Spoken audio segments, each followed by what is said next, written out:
Hey, I'm out here with Keone, and he is an American living out here in Thailand. So thank you so much for meeting today, and thank you so much for this coffee right here. No problem. Cheers. Cheers. Yeah, so you're actually, you used to be a traditional Hawaiian tattoo artist in America, right? Yes, I lived in Hawaii all my life, and I was very fortunate to have been taught by my teacher, Su'asulape Paulo, the traditional method. I was also fortunate to have a lot of elders that would teach me other aspects of the Hawaiian culture, including tattooing, which included design elements, genealogies, protocols, and things of that nature, all of which went into traditional tattooing. Yeah, and as you can see right here, not on his face, but you can see how beautiful his tattoos are right there. So how long does a tattoo like that take? Well, my leg I did over a course of 4 days, but I did it back to back, but that was my entire leg. Typically, in the right hands, it's quicker and less painful than a machine. So it all depends. It depends on the designs. It depends on how the person reacts and all of that kind of stuff. So I still, technically I still practice tattooing. Unfortunately, with the situation as it is now, I haven't done so in a while. Is it true that if you drink alcohol and get a tattoo, you'll actually bleed more? Yes, Oh. because alcohol actually thins the blood, and also, and to be real honest, if you're hitting blood, that might be that you're going a little bit too deep. But what you do is you hit capillaries that have some blood. You hit at times anyway, and mainly you get like plasma, and that plasma is affected in the same way as blood is with alcohol. So yeah, it's not a good idea to drink and get tattooed. Even the night before, I tell people not to drink for 3 days before they get work done. Oh, that's interesting. And how long have you been living out in Thailand for? I've actually been living here since August. I arrived here August 21st, and been living over here since then. Of course, 2 weeks in quarantine, and after that, come straight to Sakeo, where we have our property at in Koklan. Oh, and the quarantine, that's the ASQ, right? Yes, And that's a 2-week quarantine in a hotel? yes. And was that pretty brutal? No, it actually wasn't. At least not for me, because we got to go out every other day and spend some time outdoors. It actually got me time to catch up things that I needed to do anyway. And when we came out in August, the unfortunate thing was actually there were only like about a dozen ASQs, hotels available. And out of that dozen, I think about 4 or 5 of them were outside of Bangkok. So you were limited to a number of hotels that you could get here and stay in. So it wasn't like now. I think you have much more selection. And so we had to take the first available hotel that confirmed the reservation. Unfortunately, they didn't have double occupancy available. So my wife had to go to the regular state quarantine, which was fine, but I didn't get to see her for 2 weeks. But you could still communicate through messaging and stuff like that, right? Yeah, of course. So when was the first time that you came out to Thailand? That was probably about 7, 8 years ago. I came out here, and I was always wanting to come out to see the temples and things like that. I never thought that I would live here, I'll be honest with you. But there were so many similarities as far as tradition was concerned, as far as respect for elders, respect for sacred places. that really intrigued me. And so I came back several times. I met my wife, and I met her family. We all got along. It was real interesting because life in the country is real different than life in the city, and the people over there are a lot different too. They reminded me of the people I grew up with when I was a child, and so that was really, really eye-opening for me.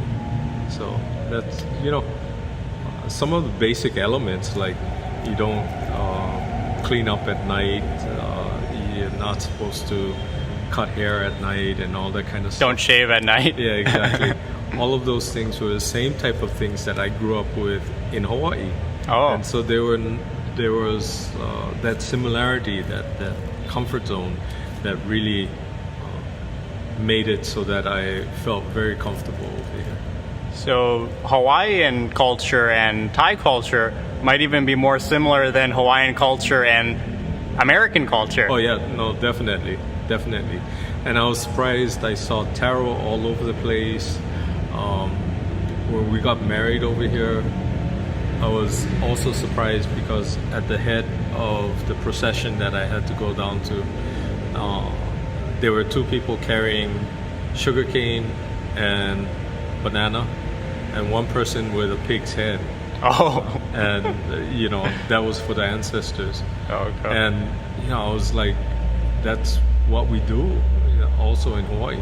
And the banana was for the woman, and the sugarcane was representative of the male in a sense, and that's exactly the same in Hawaii. And so it was really, really eye-opening for me.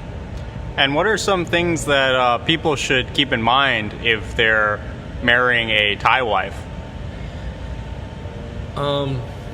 That's a hard one because it depends on what your cultural foundation is.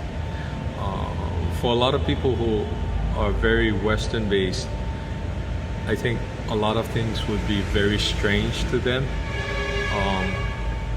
But for people who are more Asian or Polynesian based, I think that it would be very simple for them to make the correlations between the cultures and work through it, because there's certain things like when you marry into a family, you marry into a family, whereas with Western culture you marry the person, not necessarily your in-laws, but over here you're married into the family, and to me that's a positive. That's a real good thing because you automatically have family over here. For a lot of Westerners, they might be very uncomfortable with the fact that the sister-in-law, brother-in-law, or father-in-law, or mother-in-law will be always interacting with their wife, and sometimes needing things, and you need to contribute to that and all of that. And it's a little bit different in Western society, and so it depends a lot on your cultural foundation. Yeah, and I think that's a controversial topic too, is that when sometimes your Thai family may ask like, oh, would you be able to help out with this or that? Some people, they might think is like, oh, are they trying to use me? But at the same time, you have to think about it, like if you have the funds and you can afford it, I mean, it's kind of nice to help out the person that you're married to, their parents, right? Exactly. I mean, that's how I see it, is like, you should help out your wife's parents, right? Oh, exactly. And what a lot of people don't realize, and I've seen a lot of YouTube presentations where they say Thailand is not the budget destination anymore. That's all subjective. It really is subjective because when I went to ASQ, I paid about $1,000. About 30,000 baht, right? About there. Approximately 30,000 baht. But I had room for 2 weeks, had medical tests twice. I had food morning, noon, and night. And if I was to do that in the US, it would be way more than that. Be like 5,000. Yeah, exactly. And so it's very, to me, it's very subjective. To me, I find living over here a lot more within my comfort zone as far as budget is concerned, because I'm fortunate. I have a house and I have a condo that's all paid for, and a car that's all paid for. And so living expenses is only about $1,000 US a month, if that. And so it depends on where you're coming from. And I like to think that I'm living a better quality of life over here, because I don't need to worry about a mortgage. I don't need to worry about paying the electric bill. I mean, electric bills are so affordable over here as compared to the US. The crazy thing is the water bill. The water bill's like $3. Yeah, exactly. The water bills are so inexpensive. But I think in our house in Sakeo, my wife's friends came over, and we have 4 AC units over there, and at least one of them was going on 24 hours. And so my wife said, oh, it's going to be real high. And real high was about $70. Oh. US. Yeah. Was about a little over 2,000 baht. And so it's very subjective. And so I would tell people who are saying that, Thailand's not a good place anymore because it's getting too expensive. Look at your lifestyle. And if you feel that you're going to have a better quality of life by paying less anywhere in the world, then do so. And I feel that Thailand is very safe. Even in Bangkok, I can walk around and not worry about anything, not worry about anybody coming to mug me or anything like that. But part of it is, I have to admit, is because I don't look like a Westerner. And so, a lot of people give me a pass as far as that's concerned. You could even maybe pass for Thai if you're wearing sunglasses, right? Yeah. Well, a lot of people have come up to me and talked to me and thought that I was at least half Thai. Oh. So that was kind of interesting. But I guess I have that common look. Yeah. That's cool. Yeah. What is the minimum monthly income you think a foreigner should come with if they're trying to live here in Thailand? I think if they're renting out a place, and it depends on them too. Again, if you're gonna go out every night, if you are that type of person that really wants to party all the time, you're gonna need a lot of money. I mean, because regardless of what anybody says, when you go out at night, you're gonna pay a little bit more than anybody else. But if you're just you go out once in a while, if you just are content to stay home, rent over here is fairly inexpensive. You can get a nice place from anywhere from $300 US to a really nice place for $1,000. Like really nice. Yeah. And so it depends on what you're comfortable with. And so I would say if you just want to do sort of the minimum, I would say about 2,500 would be more than enough. Yeah. Yeah, I think that's a good goal to go for. But if you were someone who is a very minimalistic lifestyle, you definitely could live on maybe 1,000. Yeah, you could probably do 1,000, 1,500. Because like I said, for two of us, we're spending about $1,000 a month for the bills, food, and everything else. But for a single person, if you take out the rent, say it's $500 for the rent, you could easily live off $1,000 a month. Yeah, and go out once in a while, go eat. I mean, food over here is really inexpensive. The one thing is that Western food is much more expensive. I mean, you go to a store and try and get steaks, it's gonna set you back. But if you eat chicken a lot, or pork, or anything else, fish, then you'll be very comfortable over here. If you are a vegetarian, everything is way cheap as far as vegetables are concerned. Yeah, seafood. If you like seafood, you're in heaven right here. Yeah, exactly. Yeah. And the last question I want to ask you is, why did you decide to buy versus renting your condo? Part of it was because I wanted something to leave to my wife as income, and that's why I kind of bought in Bangkok.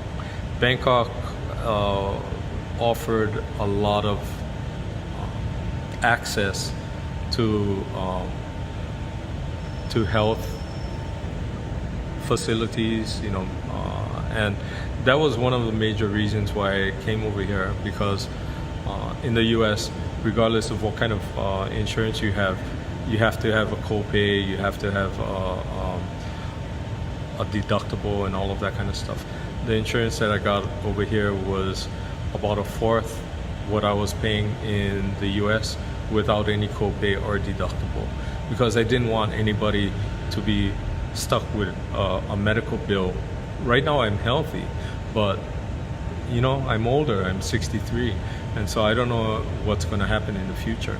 So I didn't want anybody stuck with medical bills for me.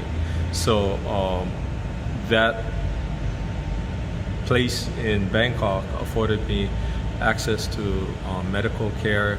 It afforded me access to shopping that isn't really the same in the country, and it also afforded me a place that is close to American consulate. So all of those things, plus Bangkok will be, in my opinion, a good investment property, because people are always going to come here, and people are always going to be doing business here, and people will always be needing a place to rent or something like that. And so if my wife decides not to come over here for any reason, that she wants to stay in the country, she could rent it out and it'd be income for her. So that's one of the reasons why I bought. And we have a house all paid for in the country. So, I got the best of both worlds, having all the amenities of the city as well as the peace and quiet of the country. Well, thank you so much, Keone, for sharing your thoughts. No problem. And if anyone wants to see your tattoo artwork, they can go check out your Instagram, right? Yes, my Instagram is suluape_Keone. Suluape is my title. I was given a title in Samoa for a priestly tattooist, a chiefly tattooist. So that's my title. So it's Suluape Keone.